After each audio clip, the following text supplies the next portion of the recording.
Before we get off fly the forever. Seahawks, what did you think about the MVP thing? Like, obviously, K9 was going to win it. You knew he was going to win it. But was he actually the most valuable player of that game? Who's gonna win it, dude? I mean, You kind of knew just based on his rushing and the stats, right? Everybody loves the if stats.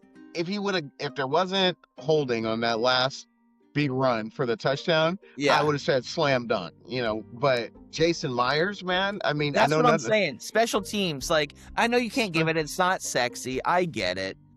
But the whole special teams. Were lights out. I mean, so Jason Myers, I know none of his field goals were particularly difficult, but you miss one or two of those and it changes the whole tenor of the game. And and then of course Michael Dixon showed out. Corner after coffin corner. I mean, one of the greatest draft picks we've ever had in this organization, probably. Yes. And probably go down as the best punter of our era.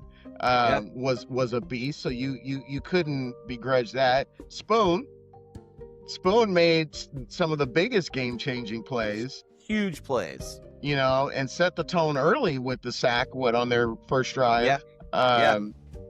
So yeah, I had no idea. I was like, this could go one of those four ways, and then what K9 did, which even getting the MVP award, I don't know that K9's ever gonna get as much credit as he deserved for what he did, right? Because he's been a timeshare running back the whole season. Yeah. Right. And to step up, because we were really worried when Charbonnet went down. That was we were like, oh crap, that could be the season. Yeah. That could be the X factor that actually costs us here, as we're so close to the finish line.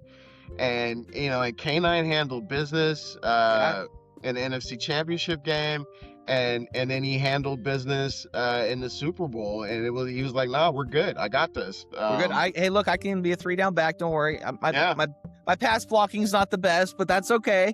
Just I can still kind of catch it, so we're all right. I could catch it if I'm not having to like turn for it or reach for it. I'm good." So I mean, it was just the amount of times he did get yardage when there was nothing there. There were plays that not every running back in the NFL can make. No, not at all. Sometimes it looked like he was just kind of walking out there, just waiting. Yeah.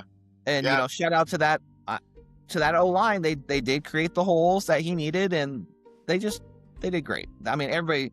It was great. It was awesome. It was a great game, and I'll just say too. I want to say before we get off of it, I know we want to talk a little baseball and stuff. I know Pete Carroll was somewhere probably with a single tear or two or three. Knee deep into whatever alcoholic beverage is probably of his choice. There was a lot of stuff in this team that Pete Carroll would have been very proud of. He had a huge hand. Seeing K9 do what he did, that's exactly what Pete envisioned him being. Yeah. Seeing him and Charbonnet become a lethal 1-2 punch was exactly what Pete envisioned. Jackson Smith and Jigba making plays all over the field. I mean, when you think about the team, it's a Pete Carroll formula: dominant defense, strong running game. We pass off the run. We take care of the football. I